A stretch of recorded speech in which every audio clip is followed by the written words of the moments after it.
ঝুলি খুলবে, মজার গল্প বলবে। ঠাকুমার ঝুলি খুলবে, মজার গল্প বলবে। রাজা রানী পশু পাখি ভূত পেতেনি চোখের সামনে হাঁটবে চলবে কথা বলবে। ঠাকুমার ঝুলি খুলবে। আচ্ছা, তোমাদেরও কি আমার মতো ঘুম আসে না? তো চলো আমি আমার ঝুলি থেকে একটা গল্প বার করি। এক ছিল সোনা, এক ছিল রূপো। ওদের ছিল একটা ঠাকুমা। ঠাকুমাই ওদের দেখাশোনা করতো। একদিন কি হলো, বাইরে পড়ছে মুষলধারায় বৃষ্টি। ঠাকুমা বলল, সোনা রূপো, আমি তো দোকানে যাব, তোরা কি বাড়িতে একা থাকতে পারবি? সোনা বলল, হ্যাঁ ঠাকুমা, আমরা বাড়িতে থাকতে পারবো, তুমি তাড়াতাড়ি চলে এসো। বললো, ঠিক আছে, আমি তাড়াতাড়ি চলে আসবো। এবার ঠাকুমা তো চলে গেল। এদিকে বাইরে তো মুষলধারায় বৃষ্টি পড়ছে। তখন ওদের সামনে ছিল একটা শেওড়া গাছ। শেওড়া গাছে বাস করতো এক পেয়ে এক পেতনি। পেতনি বলল, মা, এত ভালো সুযোগ, এই সুযোগ আর হাতছাড়া করা যাবে না, আমি এখনই যাব। গিয়ে ও বললো, সোনা রূপো, তোরা কি করছিস? তোরা আয়, আমি তোদের ঠাকুমা। এবার সোনার রূপো বললো, সোনা বললো, দিদি ঠাকুমার গলাটা কিরকম অন্যরকম লাগছে না রে?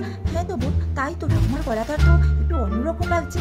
বললো, আচ্ছা দিদি, তুই না একবার দরজার নিচ থেকে দেখ কেমন। বললো, হ্যাঁ বোন, ঠিক আছে। তখন দরজার নিচ থেকে, দিদি তুই না একবার দরজার নিচ দিয়ে দেখ কিরকম, যে আমার না ঠাকুমার গলাটা কিরকম মনে হচ্ছে রে। আমার ঠাকুমার গলা বলে মোটেও মনে হচ্ছে না, মনে হচ্ছে অন্য কেউ আমাদের বোকা বানাচ্ছে। হ্যাঁ ঠিকই বলেছিস। দরজার নিচ দিয়ে তখন দেখলো কি, মা, এটা ঠাকুমা কোথায়? ঠাকুমার তো দুটো পা, এর দিকে একটা পা। তখন কি হলো, ওরা দরজা খুললো না। দরজা না খুলে চুপ করে শুয়ে রইলো। আর ভূত পেতনি তো, যে পেতনি সে চলে গেল। এবার কি হলো, পেতনি তো রয়েছে অপেক্ষাতে, যাওয়ার কবে সেই রকম ওদের একা পাবে। দেখতে দেখতে পেতনি অপেক্ষার অবসান করলো। একদিন আবার সেই বৃষ্টি। ঠাকুমা বললো, সোনা মামা, তোরা একা থাকতে পারবি? হ্যাঁ ঠাকুমা, আমরা একা থাকতে পারবো, তুমি চিন্তা করো না। ঠিক আছে, আমি তাহলে যাই, আমি তাড়াতাড়ি চলে আসবো। হ্যাঁ ঠাকুমা, তুমি তাড়াতাড়ি যাও, আমি দিদি আমরা সাবধানেই থাকবো। এর মধ্যে কি হলো, পেতনি বললো, আবার আমার সুযোগ এসছে। এবার আর আমি এক পায়ে যাবো না, এবার আমি দু পায়ে যাবো, ওরা আমাকে আর চিনতে পারবে না। পেতনি দেখলো দুটি পা একটা নকল পা লাগিয়ে দরজার ভাগা দিয়ে বললো, সোনা রূপো, আমি ঠাকুমা। এবার তখন বলে দরজার ভাগা দিয়ে, দিদি ঠাকুমা চলে এসেছে, দরজার পাশ দিয়ে দেখ। এখন দরজার নিচ দিয়ে তারা দেখিনি। দরজার নিচ দিয়ে যেই দেখলো ঠাকুমা চলে এসেছে। তাড়াতাড়ি দরজাটা খোল, ঠাকুমা একদম ভিজে গেছে। আসো ঠাকুমা, আসো। ঠাকুমা তুমি তো একদম ভিজে গেছো, আসো ঠাকুমা আসো। এই বলে ওরা ঠাকুমাকে তাড়াতাড়ি ঘরে ঢুকে নিল। এই থেকে পেতনির মনে ভাবছে, আজকে তোদের দুটোর ঘাড় করতে খাবো। ঠাকুমা তুমি একটু বসো, আমরা রান্নাঘর থেকে তোমার জন্য খাবার নিয়ে আসি। হ্যাঁ বলো, দিদি তুই নিয়ে আয় খাবারটা, আমি এখানে বসছি। এবার সোনা তখন বলছে, না বোন, তুই আয়, আমার সাথে আয়, আমরা একসাথে নিয়ে আসি, আমি তো অত জিনিস একটা আনতে পারবো না। ঠিক আছে চল দিদি, একসাথে গিয়ে সব নিয়ে আসি।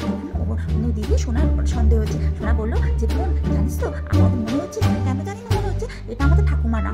কি বলছিস দিদি? দেখ ঠাকুমাই তো দুটো পাও আছে, বলছে দুটো পা থাকুক, চল আমরা এখান থেকে ফলো করি, এটা আমাদের ঠাকুমা নাকি আমাদের ঠাকুমা না। এবার ওরা তো ওখানে বসে আছে, দেখছে পেতনিটা নিজের মনে নিজে কথা বলছে সেই রকম আওয়াজ করে। তখন বলছে, কি রে, তোদের কি রুটি ভাজা হলো না এখনো? না ঠাকুমা, এই তো দুটো রুটি ভাজা বাকি আছে, একবারই আসছি। ওরা ওখান থেকে দরজা খুলে পালিয়ে গেছে। তারপরে পালিয়ে যাওয়ার পরে কি হয়েছে, একটা এসে করেছে পালিয়ে যাওয়ার পরে তো পালিয়ে গেল ওখান থেকে। সেই পেতনিটা তখন গিয়ে দেখলো কি, ওরা নেই রান্নাঘরে। তোরা কোথায় পালাবি, আমার হাত থেকে কোথায় পালাবি?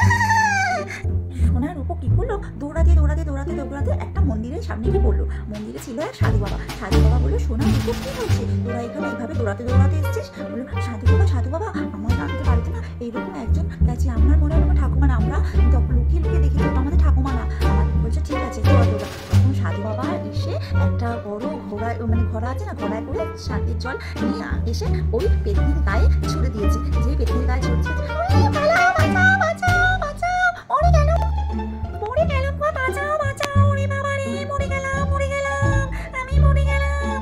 সাধু বাবা বললো। আর তারপরে সাধু বাবা কি করলো, সোনার রূপকে নিয়ে ওর ঠাকুমার কাছে পৌঁছে দিল।